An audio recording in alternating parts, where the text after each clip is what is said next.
நீ அறை வீட்டுக்குள்ள வடிக்கிற கண்ணீர் யாருக்கும் தெரியாதுன்னு நான் நினைக்கிறேன். தனிமையா போய் உட்கார்ந்து நீ அழுகிற கண்ணீர் யாருக்கும் தெரியாதுன்னு நான் நினைக்கிறேன்.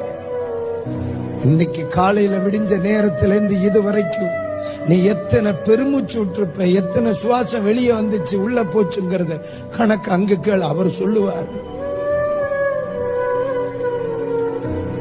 நீ நினைப்பதற்கு மேலா, நீ வேண்டுவதற்கு மேலா தருகிறவர். மக்களே, தெளிவா சொல்றேங்க, இந்த உலகத்தில் எல்லாரை விட நம்மள அதிகமா புரிஞ்சவர் ஏசப்பா மட்டும். கவலைப்படாதக்கா, நீ ஆண்டவருடைய சமூகத்தில் சொன்ன ஒவ்வொரு வார்த்தைக்கும் நீ நினைப்பதை விட, நீ வேண்டுவதை விட மேலா நினைச்சு கூட பார்க்காம தருவார். என்ன